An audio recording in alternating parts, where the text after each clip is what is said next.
Chapter 35 Lies.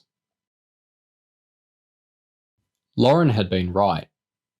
They were only slightly lost. It took Rat less than 3 minutes to reach the vanilla-scented corridors leading towards Joel Regan's home. "So your dad's a spy?" Rat said as they walked, clearly far from convinced.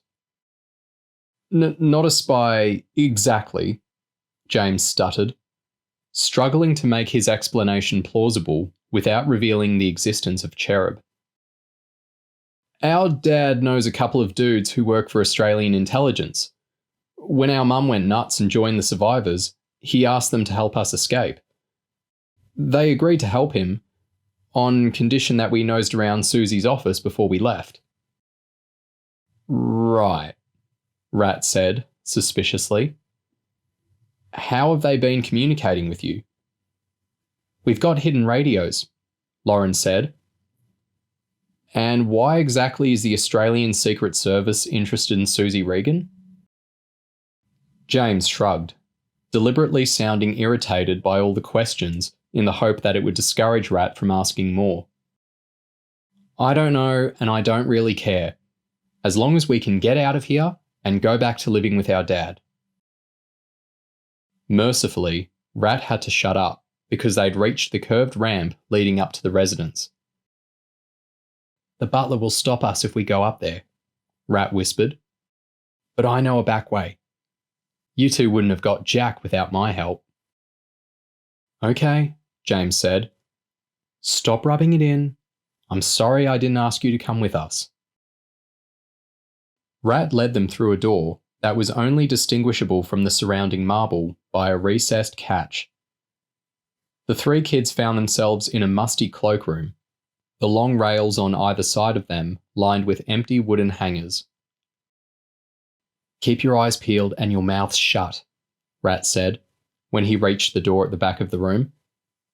"As well as the butler, there's usually a couple of cleaning staff and my dad's nurse on duty." "Who actually lives upstairs?" James asked. "Only Susie and my dad." "Right," James said. "Where are we headed?" "You want Susie's office, so I'm going to take you right through the basement. We'll come up the back stairs. When you step off the landing, Susie's office will be the second door on your left." "Aren't you coming with us?" Lauren asked. "I've had my ass beaten enough times, thank you very much. I'll wait on the landing." They crept anxiously through the basement rooms of the Regan residence. A laundry and dry cleaning area, a disused kitchen large enough to cater for parties of hundreds of guests. Finally, they cut down a narrow corridor and passed the doors of the nurse and butler's cell-like living quarters. As they went through the last set of doors, they were shocked to see the butler's black trousers and mirror-finished shoes poking out from under the stairwell. Rat looked aghast as James put his hand in front of the butler's mouth to check on his breathing. "I can't see any obvious injuries," James said, "but I seriously doubt he collapsed under here. Someone must have dragged him." Lauren nodded. "Drugged by the looks of it." "How long do you think he'll be out for?" Rat asked. "Depends on what they've given him," Lauren shrugged. "Might be less than an hour, might be a day or more, if they used a heavy-duty tranquilizer like ketamine or something." James looked at his sister. "Do you think we should carry on?" "Well," Lauren said, before stopping to think for a second. "It could be dangerous, but something's going on up there.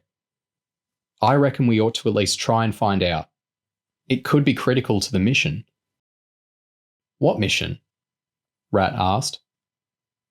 Lauren realised she'd slipped up. "I mean, our escape," she said weakly. "How does it affect that?" Rat asked.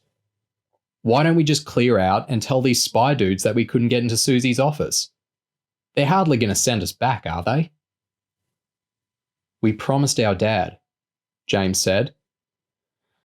"I shouldn't really complain," Rat said, half grinning. I've spent my whole life moaning that nothing exciting ever happens around here. As James put his foot on the bottom step, Rat had a brainwave. He leaned forwards and grabbed a bunch of keys out of the butler's jacket. They headed up 4 flights of stairs. The first 2 were bare concrete, the third and fourth covered in deep carpet. Rat opened a maple door and peeked through into a broad corridor. "Looks good," he whispered. "Are you coming with us now?" James asked. "Gotta admit, I'm curious," Rat said. The 3 kids walked briskly. James knocked when he reached the second door. "If somebody answers, leg it," he whispered. There was no reply, and the door wasn't locked. It was a large office, gaudily furnished with a marble-topped desk and chairs finished in purple leather. While Lauren kept lookout in the doorway, James walked around the desk and checked out the computer. "Crap," he gasped, as he saw the computer had the side panel ripped away and a bunch of loose leads dangling across the carpet. "What's up?" Rat asked. "They've taken the hard disk out. It's like they knew we were coming or something." "Can't we make it work without that bit?" Rat asked naively. James shook his head. "All the information inside a computer is stored on the hard disk. It's the only bit that matters." Lauren took her head out of the corridor. "Do you think Susie has links inside ASIS? Maybe someone's tipped her off about the raid." "What raid?" Rat asked. James deliberately ignored him. "Well, I packed up the lab this morning. Maybe Susie's shipping out with Brian Evans." Rat was starting to look angry. "How the hell do you know about Brian Evans?" "What do you mean?" James asked. "No way," Rat said bitterly. "You guys are holding out on me. How can you expect me to trust you when you're feeding me lies? Why should I tell you anything?" James gritted his teeth. "Please, Rat, I swear you can trust us, but I haven't got time to explain every little detail." "Why can't you just tell me the truth?" "Fine," James said, exasperated. "Me and Lauren are undercover agents. We've been sent in to uncover links between the survivors and a terrorist group called Help Earth. We wanted to get the data off Susie's computer before we left, because in less than 90 minutes, a bunch of commandos are going to drop out of helicopters and storm the Ark." Rat considered this information for a moment. "That really is the truth, isn't it?" he said, breaking into a wry grin. "That's why neither of you got brainwashed. That's why you're both so smart. That's why you're both good at fighting and you know about computers and stuff.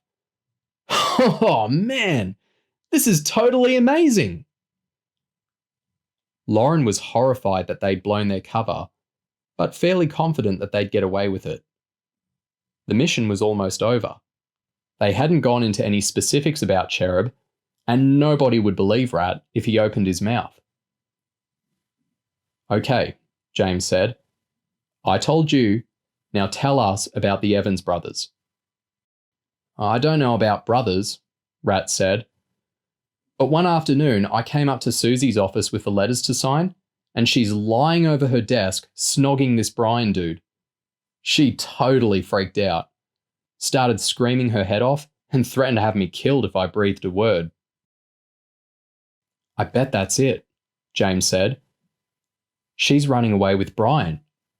When I drove in with Ernie half an hour ago, there was another jet on the runway. They've drugged the butler and ripped the hard drives from their computers to cover their tracks." Rat nodded. "That would explain why she didn't want me coming over with the signature book today as well. But I don't see the need for secrecy, unless they're up to something else. I mean, Susie's not under lock and key. She flies down to Sydney for shopping trips all the time." "What else do you think it could be?" Lauren asked. Rat shrugged. "I haven't got a clue." Has either of you heard the jet taking off? James asked. Nope, Lauren said, as Rat shook his head. I'll radio Chloe and warn her that Susie is leaving, James said. Ah! Lauren gasped, quickly closing the door. Susie and Brian, they just came into the corridor. They've got massive suitcases and they're waddling this way.